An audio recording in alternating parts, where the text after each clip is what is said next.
Mungkin Anda pernah melihat sebuah lukisan yang menggambarkan Tuhan Yesus sedang berdiri di depan sebuah pintu yang tertutup dan bersiap-siap mengetuk pintu tersebut. Lukisan yang berjudul The Light of the World, karya pelukis Inggris William Holman Hunt ini, merupakan penggambaran dari kitab Wahyu 3 ayat 20 yang berbunyi, "Lihat, aku berdiri di muka pintu dan mengetuk. Jikalau ada orang yang mendengar suaraku dan membukakan pintu, aku akan masuk mendapatkannya, dan aku makan bersama-sama dengan dia, dan ia bersama-sama dengan aku." Lukisan ini kemungkinan besar menjadi salah satu sumber inspirasi dari nyanyian kita hari ini, yaitu sebuah himne Inggris karya William Walsham Howe berjudul "O Jesus, Thou Art Standing", yang diterjemahkan ke dalam bahasa Indonesia oleh E.L. Pohan dengan judul "Engkau Sabar Menanti", dan terdapat dalam buku Nyanyikanlah Kidung Baru nomor 9. Lukisan tersebut bukanlah satu-satunya sumber inspirasi Howe dalam menulis himnenya. Inspirasi lainnya adalah sebuah puisi karya penyair Inggris ternama Jane Ingelow yang berjudul Brothers and a Sermon. Puisi ini pada gilirannya merupakan hasil perenungan Ingelow atas sebuah khotbah yang didengarnya yang juga berdasar ayat yang sama, yaitu Wahyu 3 ayat 20. Wahyu 3 ayat 20 sendiri adalah bagian dari surat atau pesan yang disampaikan oleh Tuhan Yesus melalui Yohanes kepada jemaat di Laodikia. Surat tersebut berisi teguran kepada jemaat di Laodikia yang merasa kaya dan tidak kekurangan apa-apa. Padahal sebenarnya di hadapan Tuhan mereka melarat, malang, miskin, buta, dan telanjang.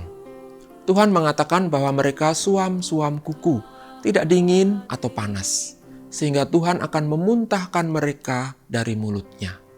Apa artinya itu? Itu artinya adalah bahwa jemaat di Laodikia tidak memiliki integritas. Berbeda antara perkataan dan tindakan. Tidak sama antara hati, mulut, dan tangan. Tidak sama luar dan dalam. Jemaat di Laodikia mungkin taat melakukan kegiatan ibadah, tetapi hati mereka tidak terpaut kepada Tuhan. Bahkan Tuhan dibiarkan berada di luar, sehingga Tuhan terpaksa berdiri di muka pintu dan mengetuk, memohon supaya pintu dibuka, sehingga ia dapat masuk dan makan bersama mereka. Pada tahun 1867, Howe menuangkan hasil perenungannya atas lukisan, puisi, dan ayat Alkitab tersebut ke dalam 3 bait nyanyian, yang dalam proses pembuatannya mengalami revisi berulang kali, tetapi setelah diterbitkan, nyaris tidak mengalami perubahan yang berarti sampai hari ini. Di dalam ketiga bait tersebut, Yesus digambarkan sebagai tokoh utama yang melakukan berbagai tindakan dengan kata-kata kerja yang intensitasnya semakin meningkat dari bait ke bait. Pada bait pertama, Yesus digambarkan sedang menanti dan menunggu di depan pintu yang terkunci rapat. Dalam teks bahasa Inggris digunakan kata standing dan waiting. "O Jesus, thou art standing outside the fast closed door, in lowly patience waiting to pass the threshold o'er." Ini menunjukkan kesabarannya yang sangat besar. Jika kita memperhatikan kembali lukisan The Light of the World, kita akan melihat bahwa tidak seperti pintu-pintu yang lain pada umumnya, tidak ada gagang atau pegangan pada pintu yang ada di hadapan Yesus. Ini menggambarkan bahwa pintu tersebut tidak dapat dibuka dari luar dan hanya dapat dibuka dari dalam. Walaupun Yesus berkuasa melakukan segalanya, tetapi ia tidak mau memaksa masuk melalui pintu tersebut. Ia menunggu orang yang ada di dalam untuk membukakan pintu baginya. Dan pintu apakah ini?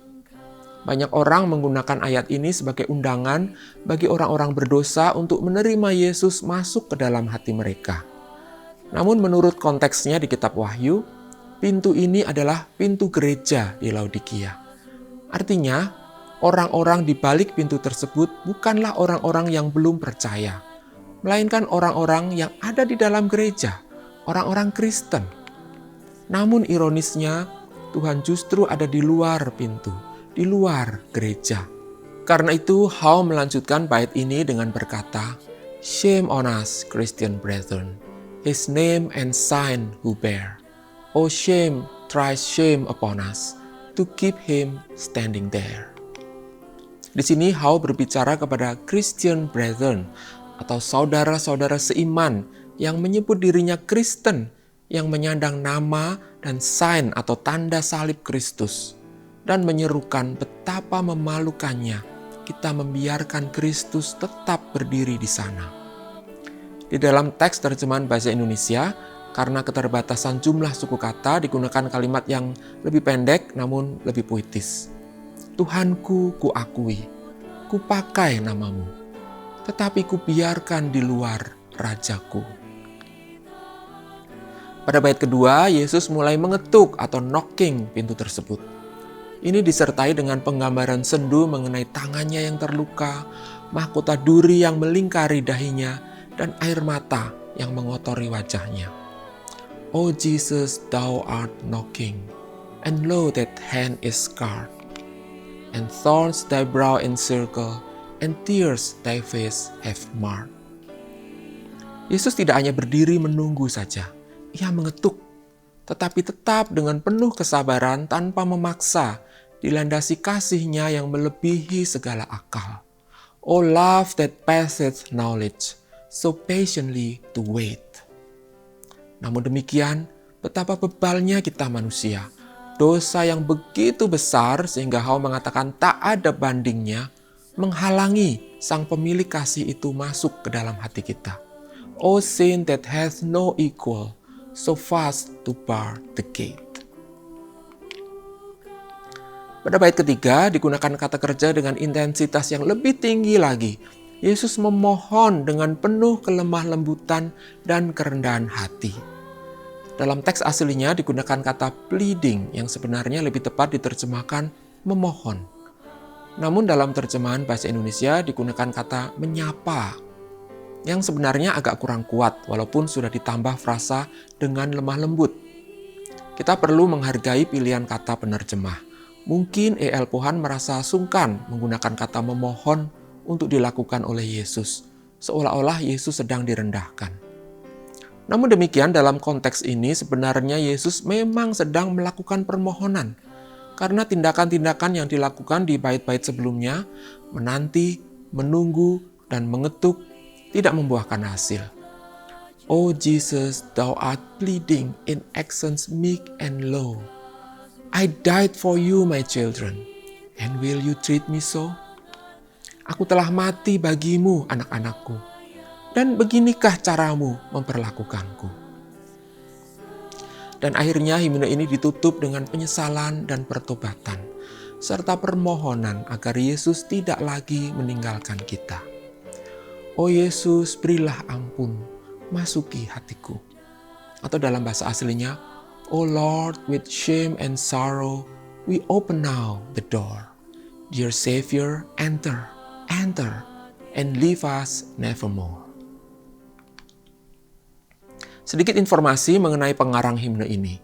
William Walsham How lahir di Inggris pada tanggal 13 Desember 1823, ditapiskan di Church of England pada tahun 1847 dan melayani di berbagai paroki sampai akhirnya menjadi Bishop of Wakefield pada tahun 1888. Ia menulis sekitar 60 himne, tetapi ketertarikan utamanya adalah dalam pelayanan kepada anak-anak dan orang-orang terlantar, sehingga ia mendapat sebutan The Poor Man's Bishop dan The Children's Bishop. Ia meninggal pada tanggal 10 Agustus 1897. Seperti himne-himne lainnya pada masa itu, himne ini awalnya diciptakan tanpa melodi khusus tertentu. How menulis himne ini menggunakan meter atau matra 7676D. Angka-angka tersebut mengacu pada jumlah suku kata dalam setiap barisnya. Jadi baris pertama berisi 7 suku kata, baris kedua 6 suku kata, baris ketiga 7 suku kata, baris keempat 6 suku kata, dan huruf D artinya double, jadi 4 baris berikutnya mengikuti aturan yang sama. Himne ini dapat dinyanyikan dengan tunes atau melodi yang memiliki meter yang sama. Tune yang digunakan dalam NKB 9 sering disebut dengan nama Sin Hilda atau Sin Edith. Tune ini digubah oleh dua orang yang berbeda yang tidak saling mengenal satu sama lain. Bahkan mereka hidup di periode waktu yang berbeda. Bentuk awal melodinya digubah pada tahun 1793 oleh Justin Heinrich Knecht, seorang organis, memimpin orkestra, pengajar musik, dan komposer yang produktif di Jerman. Hampir 80 tahun kemudian, pada tahun 1871, Edward Husband, seorang pendeta gereja Anglikan, tentu saja di Inggris, mengambil melodi ciptaan Knecht, mengubah dua baris dari tune asli dan menggantinya dengan dua baris ciptaannya sendiri, sehingga menghasilkan melodi seperti yang kita kenal saat ini.